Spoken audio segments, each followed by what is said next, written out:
From the first dawn of creation to the end of time.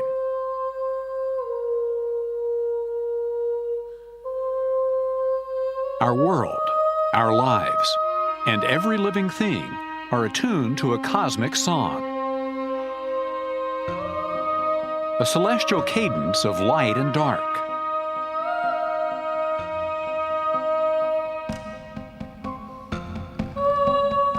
Of ebb and flow.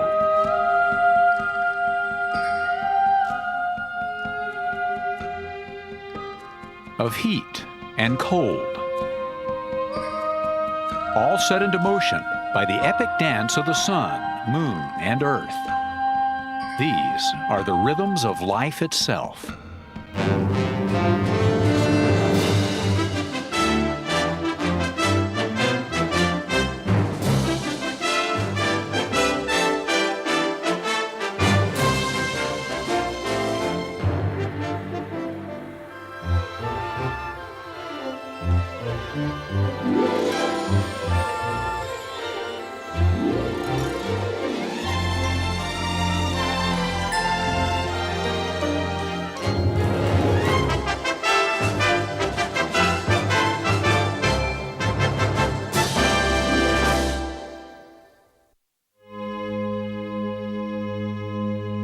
Before there could be day or night, before there was a spring or fall, a star, our sun, had to flare into life. From the seething stuff of stars, over time, the planets of our solar system took shape.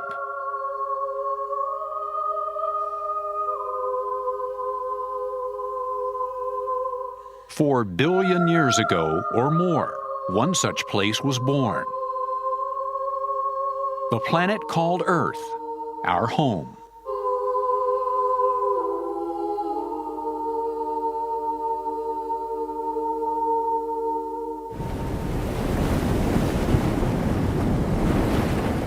But for nearly a billion years, it would be a home inhospitable to any form of life.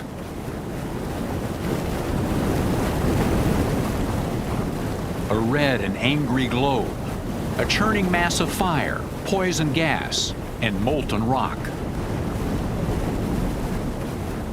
At the core of the planet raged an inferno.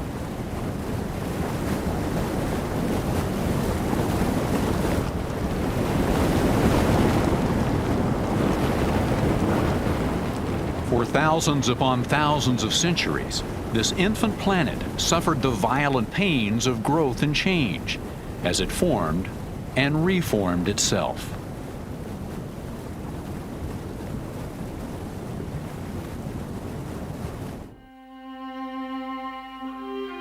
From the very beginning, the Earth knew night and day, but a night and day not like any we know now.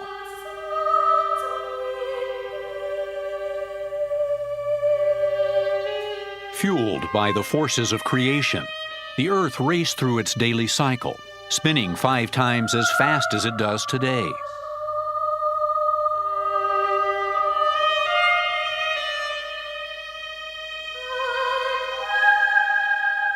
A few brief hours of starlight, a few brief hours of sun. Day followed night at a dizzying pace.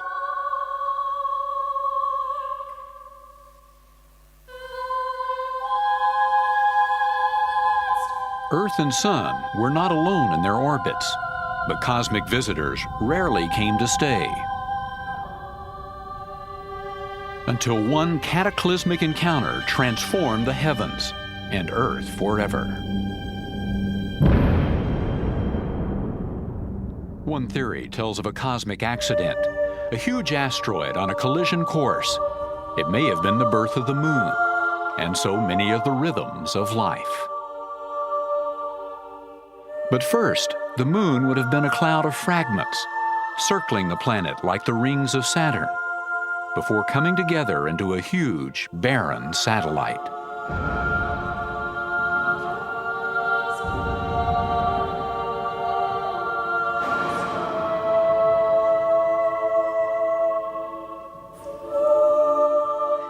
Too small to hold a protective atmosphere, The moon itself has long been bombarded by debris ever since.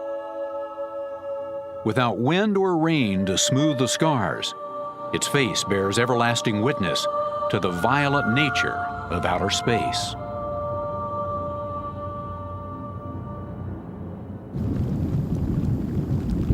On the Earth below, an atmosphere was brewing from endless clouds of poison gases and water vapor expelled from beneath the crust.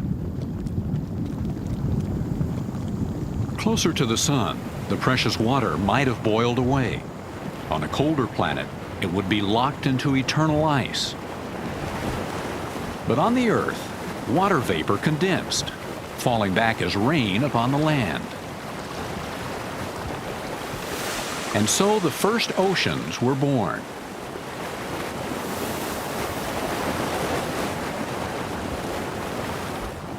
Over millions of years, the seas rose to flood the Earth.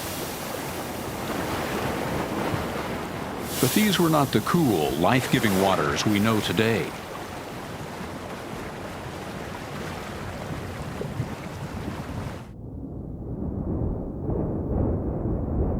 The primal atmosphere provided little protection. It had no blanket of ozone to filter out lethal radiation.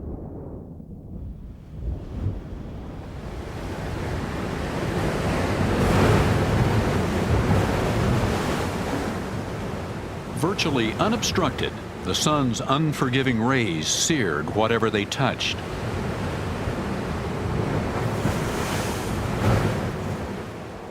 Much closer than now, the moon also played a violent part, tugging at the seas with a force countless times greater than today. The first tides were mountains of water, miles high.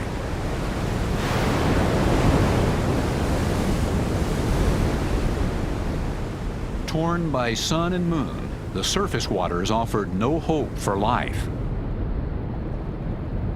Still, there was sanctuary below. In the ocean, the first building blocks of life, amino acids, emerged.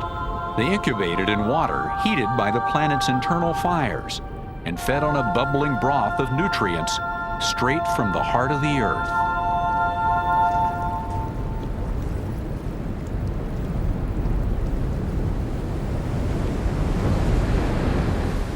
But even the ocean's depths were not safe from a cataclysmic universe.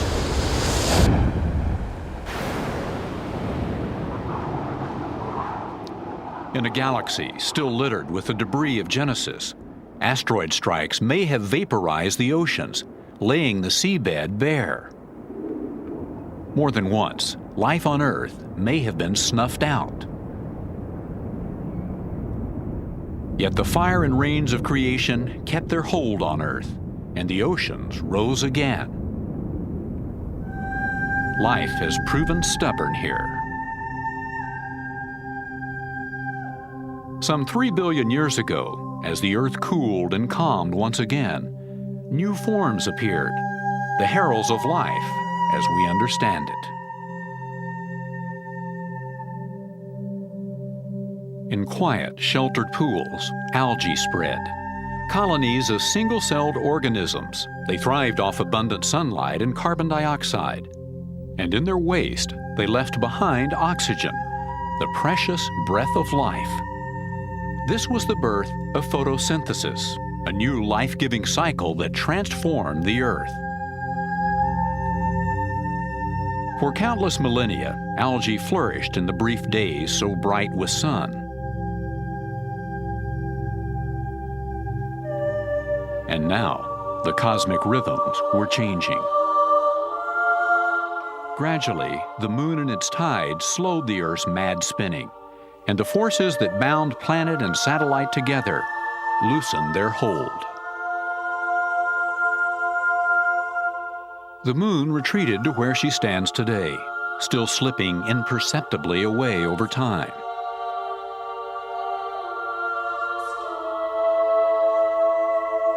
With the moon more distant, the tides fell. Calmer waters bred more algae and more oxygen. And with the oxygen came ozone, protection from the sun's most lethal rays.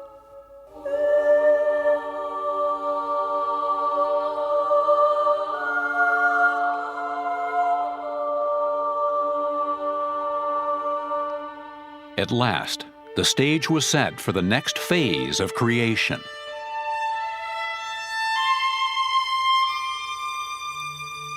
Like the fire of a new sun, the spark of new life appeared in the waters. Still just single-celled plants, but organisms far more complex than any that had come before. Within each was a genetic code that reflected the rhythms of earth and heaven, a biological clock to guide their lives. Daytime would be the time to feed on the power of the sun. Reproduction would be saved for the shelter of night.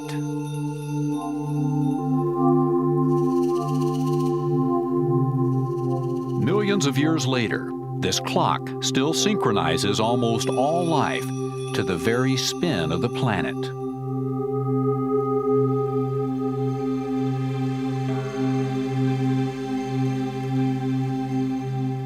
From the depths of a steep-wall lagoon in the South Pacific island of Palau, a herd of underwater farmers rises to meet the dawn.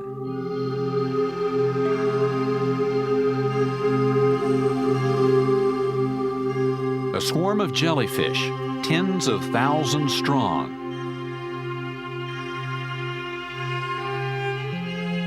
Without eyes, the jellyfish do not use the light to see. They need it to grow their food, gardens of brown algae that flourish within their transparent bodies.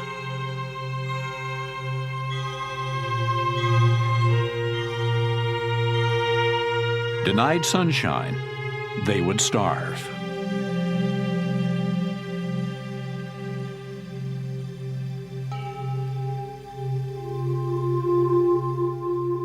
As the sun arcs overhead, shadows of the surrounding walls darken the surface of the lagoon. Just below, the jellyfish ferry their microscopic passengers, keeping them always in the light. When the sun sinks, so do the jellyfish, dropping down to the ocean floor where the algae can find their own nourishment.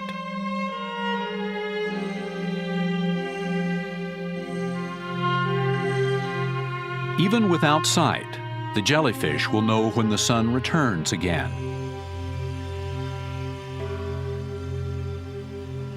In the surface waters of the oceans, most creatures take their cue to feed or rest from the rhythm of light and dark. Now members of the night shift hurry to take the stage.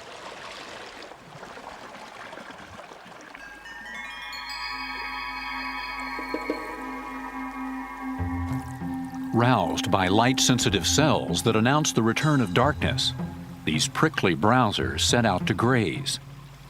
Sea urchins find their prey and their way around by touch and by taste.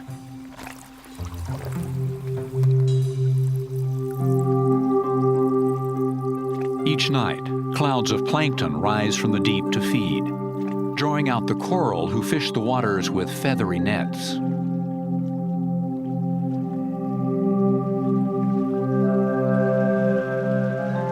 A few sharp-eyed fish operate by sight in the dim light before dawn.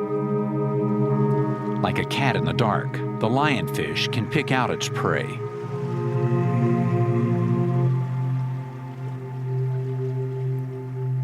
The lionfish will slip into a crevice to hide from the daytime. Eyes sensitive enough for half-light may be too delicate for bright sun.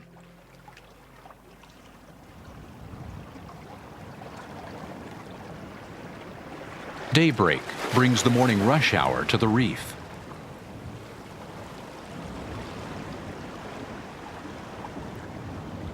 Far more complex than jellyfish or sea urchins, most fish depend on sight to survive. Without the sun, they are virtually blind to navigate their world, to find their food, or signal to their kind.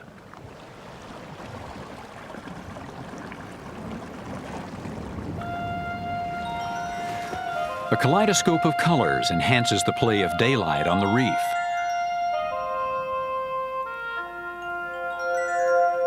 For the fish, stripe and hue holds clues and communications, helping them to identify mates, predators and prey in the busy rainbow of the reef.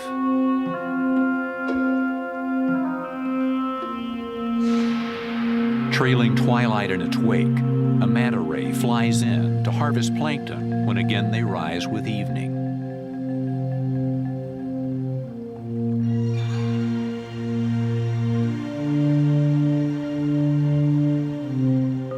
Sunlight fades, taking with it the world of color, and the day shift streams off the reef for the safety of deeper water.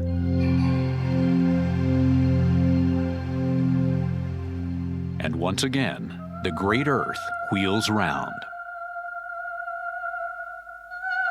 The line between light and darkness divides those that live by land as well as the creatures of the sea. And even the land and sea themselves breathe with the rhythms of day and night.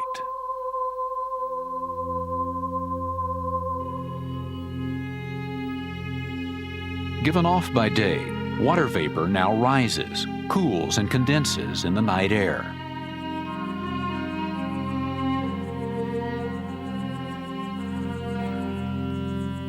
From Earth, through plants, into the air, and back to the Earth again. The endless cycles of replenishment and renewal.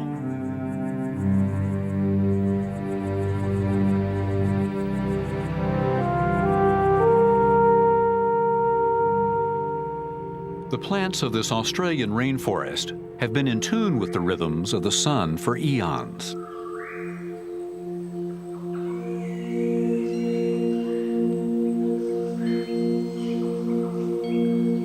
Here, an acacia tree wakes up and stretches for the dawn.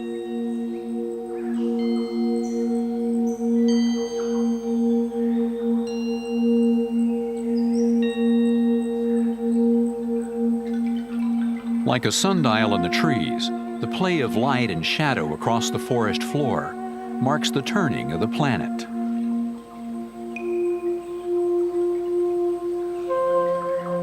The shifting pool of light holds treasure for plants and animals alike. Sunbathers under the leafy canopy, many plants collect much of their energy during brief interludes of light.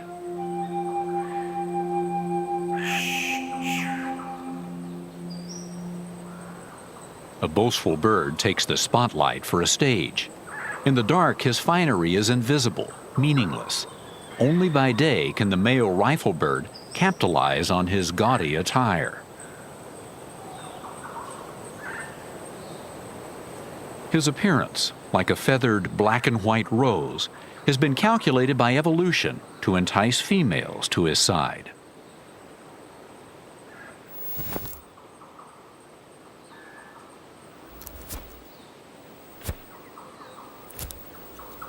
A vibrant, sunlit display, all about sex, as crisp as the snapping of a fan.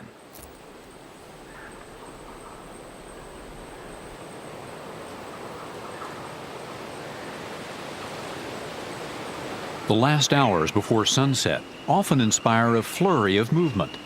Once the sun fails, most birds will lose their powers of sight and of flight. They gorge in preparation for the fast to come.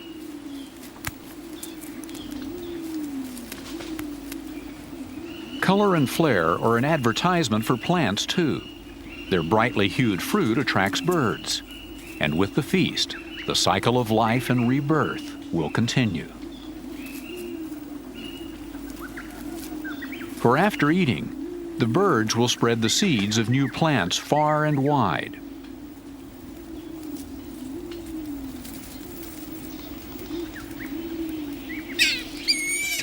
While most creatures of the air depend on the bright of day, others, like fruit bats, are tuned to more nocturnal rhythms.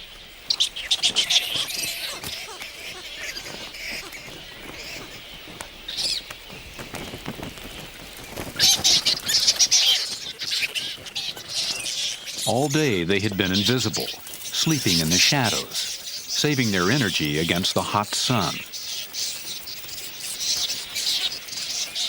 Now twilight signals to them, a silent summons. The bats scramble and take control of the air the birds have left behind.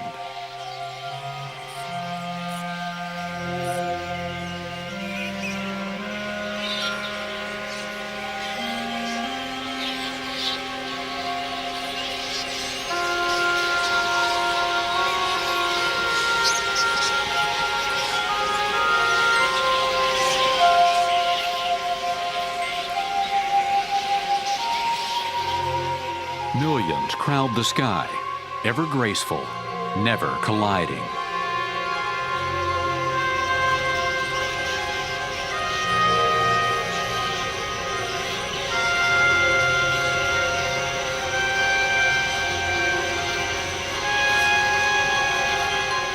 Foraging in darkness, the bats have turned to senses other than sight to find their way.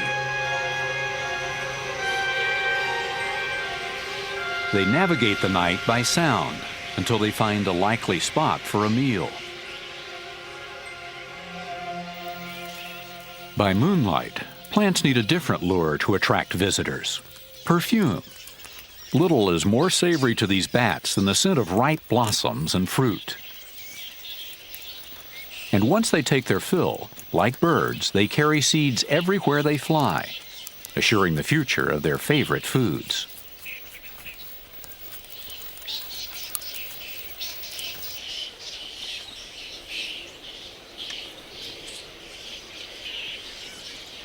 The rising moon offers a gentle promise, cooling relief from the heat of the day. And many creatures bide their time until the evening hours.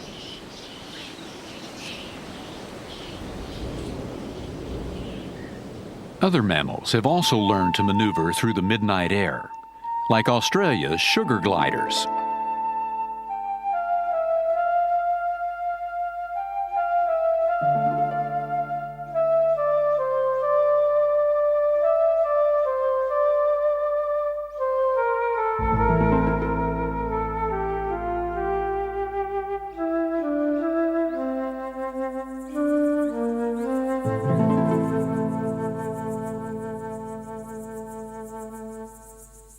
With their built-in parachute, a sugar glider can span the length of a football field.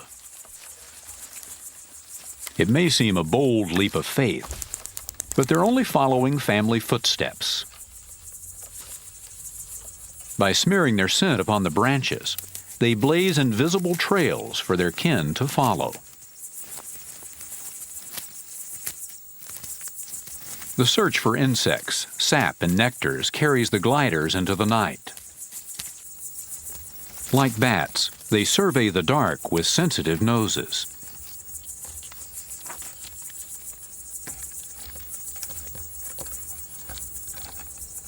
This evening harvest keeps these squirrel-like creatures safe from the predators of day. Instinct warns them to be back in their nest by dawn, before sharp-eyed hawks and eagles take to the skies. For millions of years, mammals were the masters of the night. In prehistoric days dominated by dinosaurs, smaller warm-blooded animals took advantage of the relative safety of the darker hours.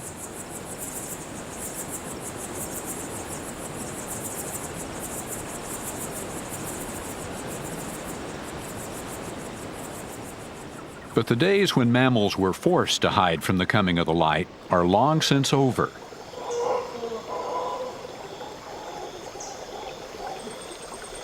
Now in rainforests around the world, near the top of the evolutionary ladder, you'll find agile tree toppers ready and willing to celebrate their place in the sun. These proud primates, Central American howler monkeys, inaugurate each day with a morning chorus, staking their claim to the trees and life at the top.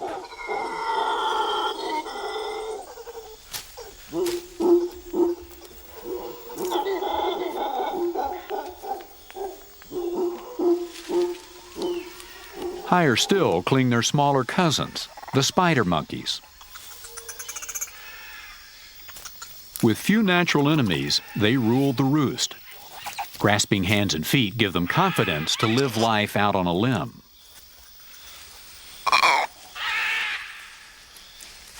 And evolution has given them a whole new point of view, stereoscopic vision.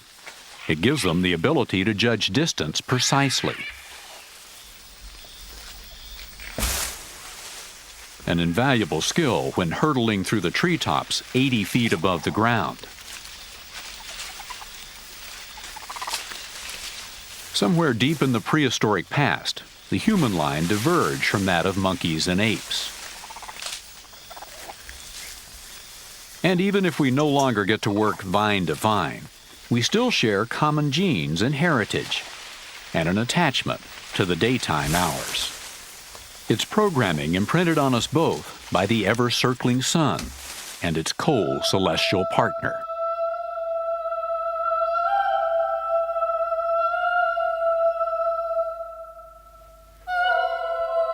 Lunar rhythms cast long shadows over daily life on Earth.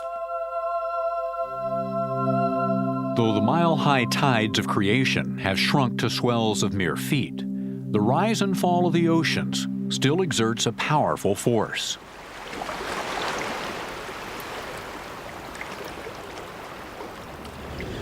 From 240,000 miles away, the moon's pull wields power enough to carve the coastline and buoy up the polar ice.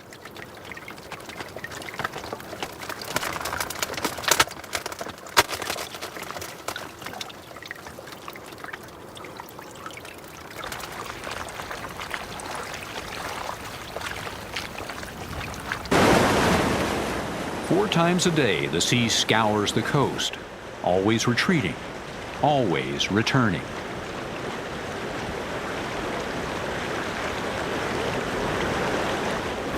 It's a force both destructive and life-giving.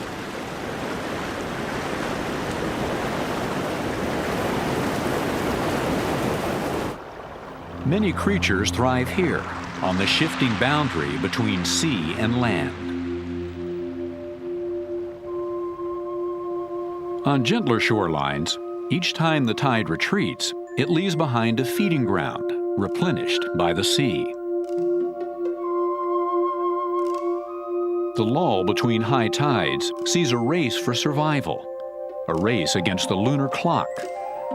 These scavengers must feed their fill now.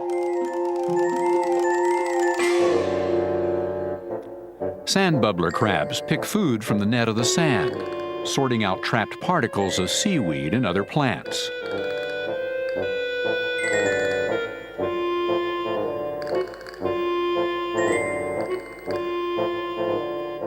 They leave behind delicate spheres of sand. It's a temporary testament to their labors.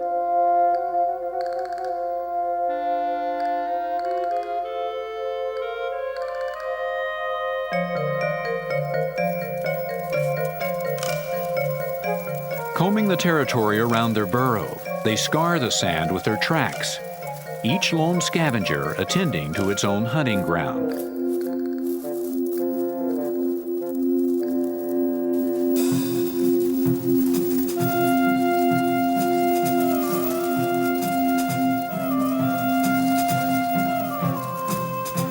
Other creatures march boldly forward with the strength of numbers. Soldier crabs sweeping the shore in battalions. Mostly males, they work together by the hundreds, exhausting each plot of land before moving on.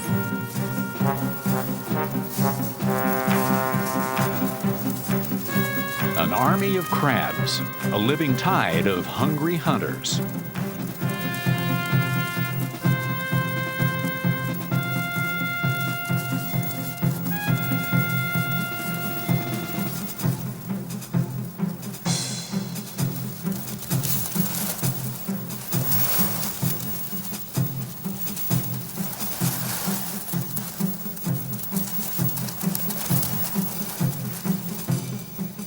But no army can defend against the moon, and they know it.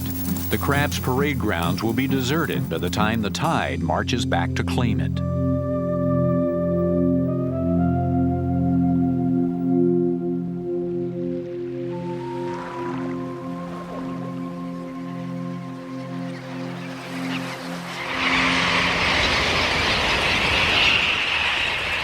As water replaces land, those that can take to the air. Here the moon is mistress. She sets the rhythm of life at all hours. Low tide is time to eat. High tide, the time to rest.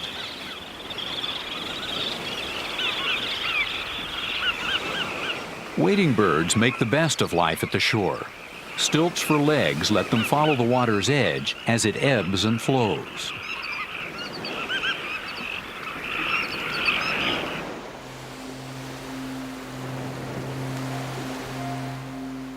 Beyond the sandy shore, the tide floods up through the clutching fingers, the roots of mango trees.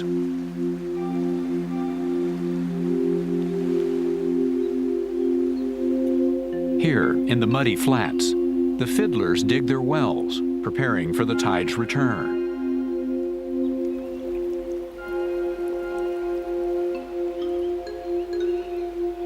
For these engineers, the last act before the flood is to batten down the hatches with a fresh-cut plug of mud.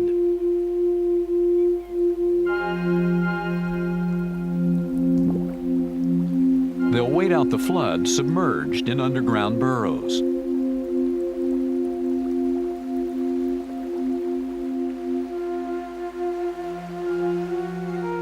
Like wading birds, the mangroves will weather the waves on stilts.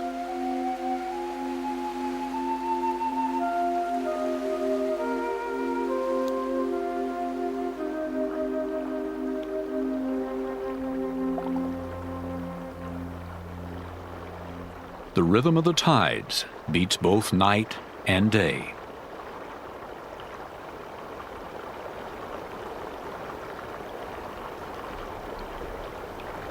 For whenever the tide is low, the shore's inhabitants will come out to feed, by sunlight, moonlight, or in the glimmer of the stars. Behind this constant ebb and flow beats a second, slower tidal rhythm, a cadence that for many spurs the times of mating and of birth.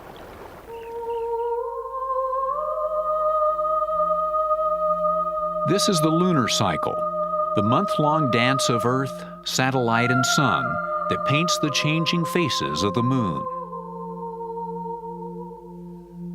Twice each month, the sun and moon conspire to raise the level of the tides.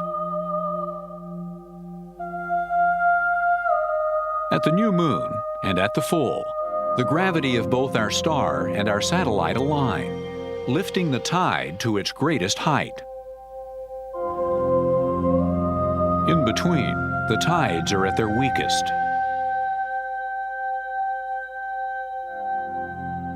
This monthly cycle of tides touches creatures of the sea in a place deeper than the daily rhythms of feeding and rest. A pair of male parrotfish swirl around each other, jockeying for supremacy. Their competition is a sure sign that the full moon is on the rise. This dance heralds the spawning season. When the full moon tide begins to ebb, the females will release their eggs. With the tug of the ebb tide, the mating frenzy begins. Thousands of fish, male and female, dash through each other's wakes, casting clouds of eggs and sperm together into the tide.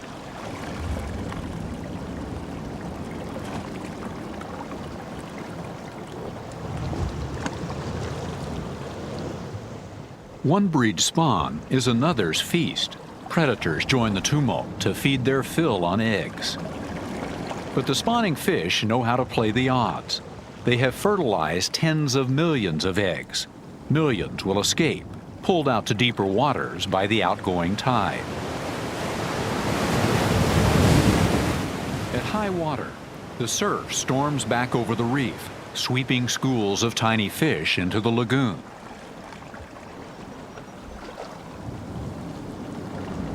A silvery cloud flashing on a watery wind.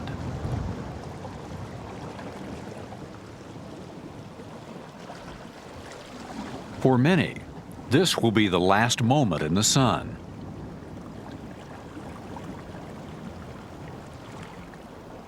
Trapped in quiet, shallow waters, they make easy prey for hunters circling above the surface.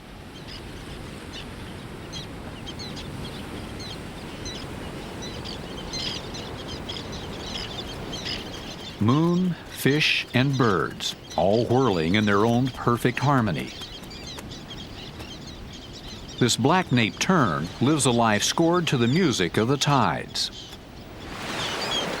On the shore, females have laid claim to nesting sites, and some have already begun to lay eggs as well.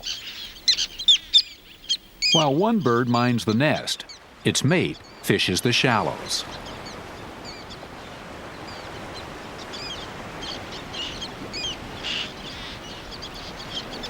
These seabirds time their breeding cycle to coincide with the easy prey washed into the lagoon by the full moon tides.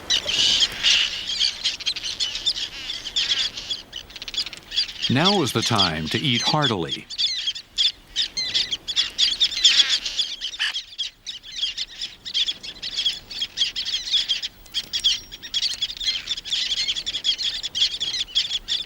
Soon the chicks will hatch.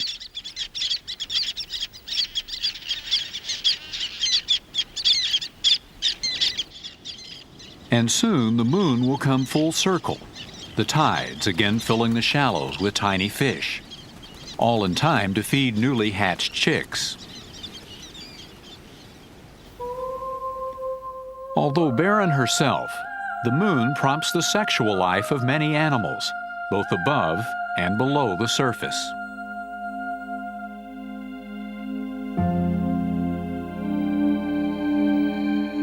Just after the full moon, the corals of the Great Barrier Reef begin to spawn.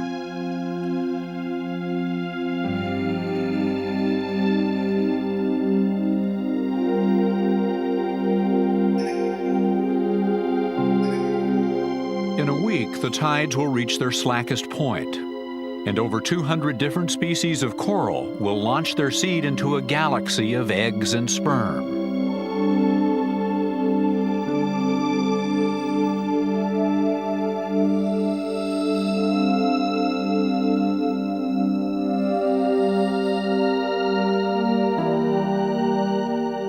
In the still water, there is time to drift and mix, time for eggs and sperm of the same species to mingle and create a new generation.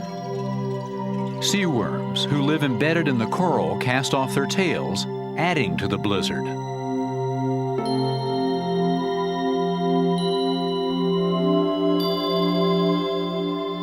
Writhing bags of sex cells, the cast-offs dance among a veritable Milky Way of new life. These celebrations are orchestrated by the music of the spheres, the distant dance of the solar system.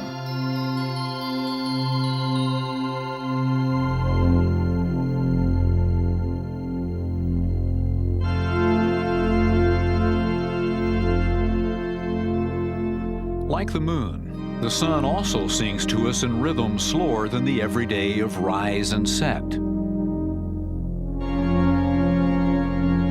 Around this star journeys the Earth at a stately year-long pace, initiating the cycle of the seasons, ferrying winter and summer from south to north and back again. Even at the poles, the sun makes her mark, with the shimmering aurora, the wake of the solar wind. In the Antarctic, the cycle of the seasons becomes one with the rhythms of the day and night. Here, 6 months of sunlight are followed by 6 months of dark and dusk, summer followed by winter. Even in the extremes of Antarctica, life is tenacious. Throughout the dark of the polar night, each male emperor penguin guards a single precious egg. Hardly moving, never hunting, they've not eaten since autumn.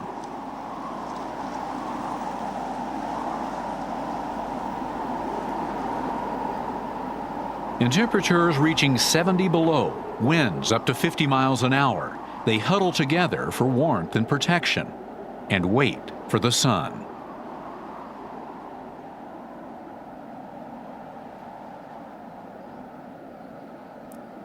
In a land where evening lasts for 6 months, dawn can seem to take forever. Finally, the penguin chicks will hatch, and like their fathers, they will be desperate for food.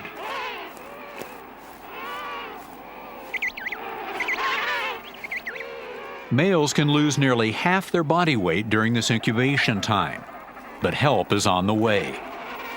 Mother's coming. For months, they have been feeding on the bounty of winter seas.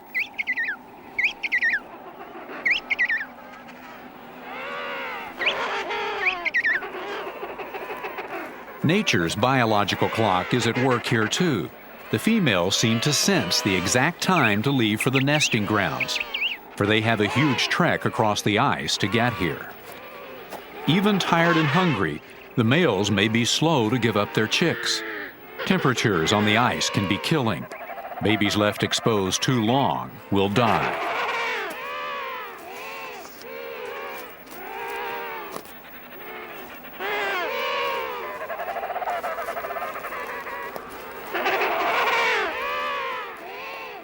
The guard successfully changed, males are free at last to head to the sea and to feed.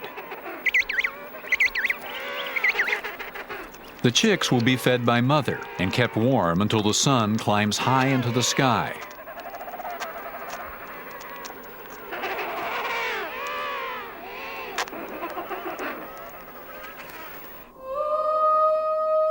Ever and always, the coming of summer depends on the swing of the earth as it circles the sun and as it reels on its tilted axis.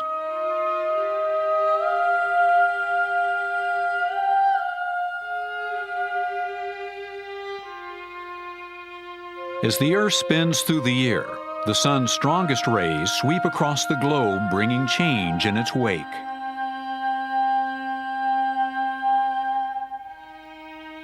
Near the equator, the angle of the sun's rays varies little through the year. Still, it's enough to give the tropical regions their own seasonal rhythm, the cycle of drought and flood, the wet and the dry. September in Australia. The air above the baking northern plains rises with the heat. With it comes cloud banks full of moisture, pulled inland from the coast. The wheeling clouds bring drama, but no relief to a thirsty land.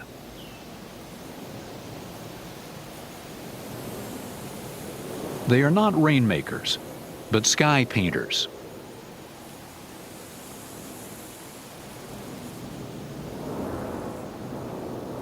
The monsoons are still months away.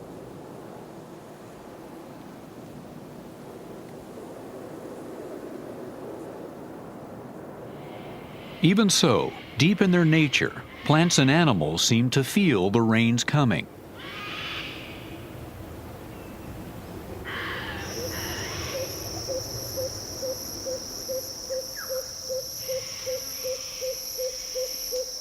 A new cloud stirs, plant suckers rising with the rhythms of the spring.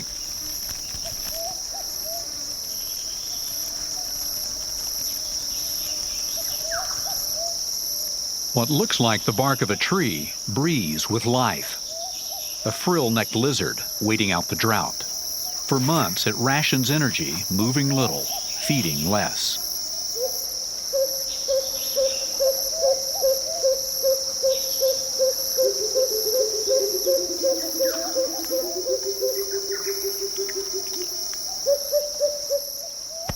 Wallabies are rainy day lovers. While they wait for the wet season, males joust for the chance to mate.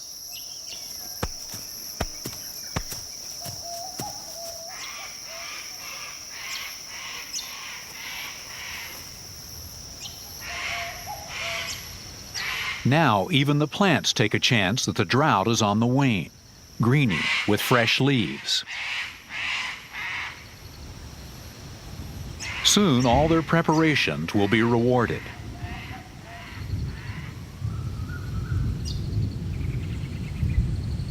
The wet, the season of the rains is coming at last.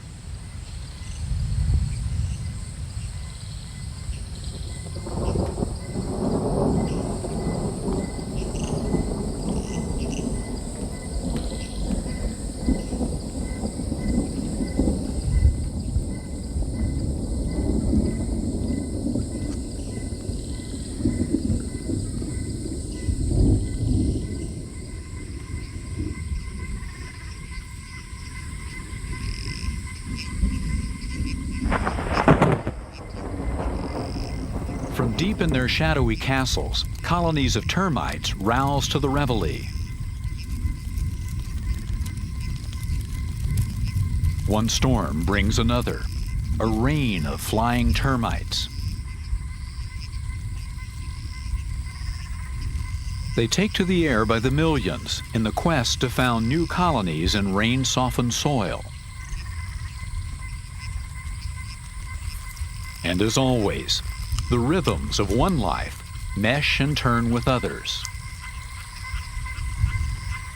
Wide-eyed possums in the trees and bandicoots on the ground below end the fasting of the dry months with a welcome late-night feast.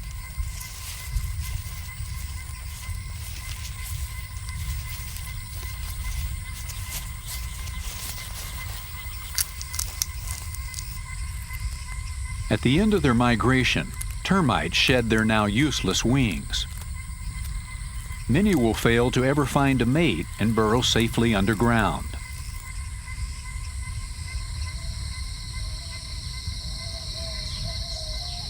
With the coming of daylight, there will be others to join the feast.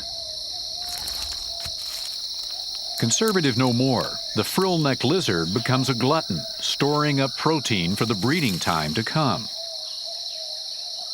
But it may face competition for the spoils. Undaunted, the lizard takes his fill, working alone.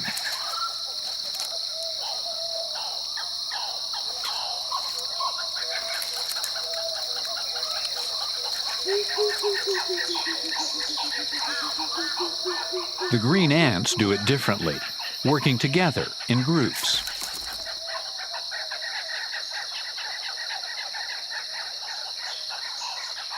Both species tend to the harvest with a persistence that is single-minded.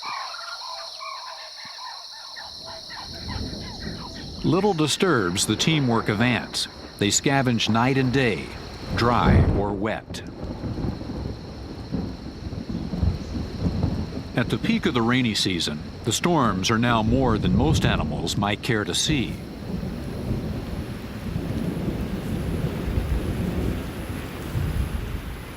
But their only choice is to wait the cycle out.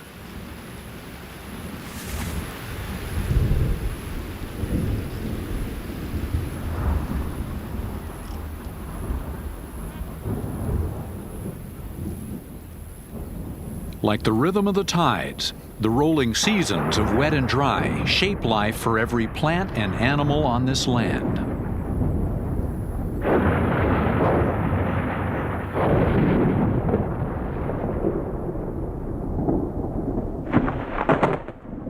Not one of them can stop the rain or light the black of night, no more than the fish command the seas to rise and fall.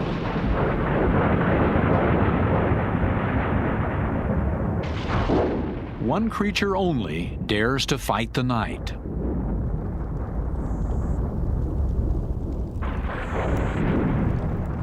The bold and restless dreamer, hunter, builder, man.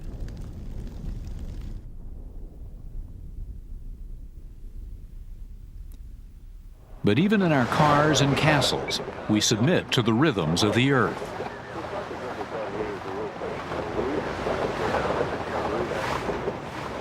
Dawn, and the sun summons us to work.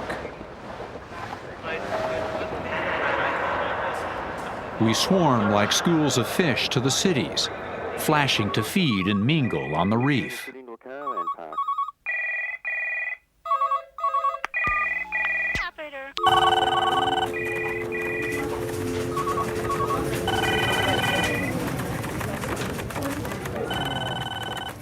Beneath the canopy of urban forest, we hunt and gather what we need to live.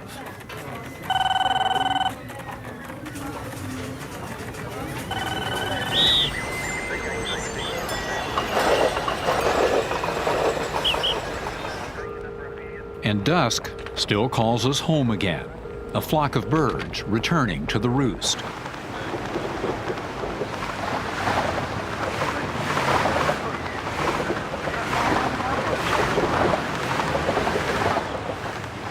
But But over the millennia, we have learned how to fight the darkness with fires of our own design. We strain against the boundaries, reshaping the border between night and day. We create our own complex orbits, drawn to the sky and the distant heavens.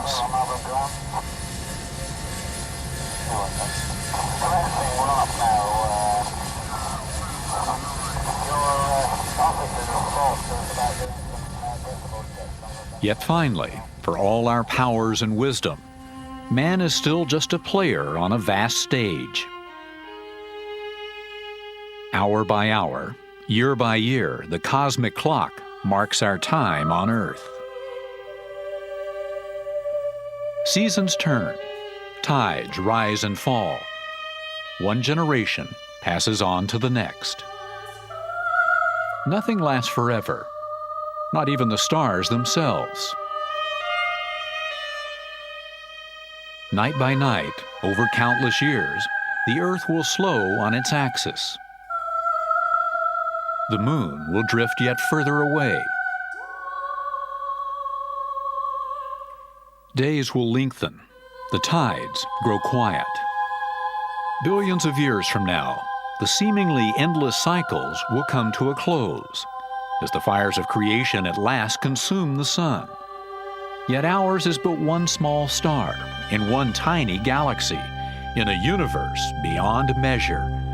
Perhaps there are other rhythms of life unseen by our eyes, yet as grand and majestic as our own.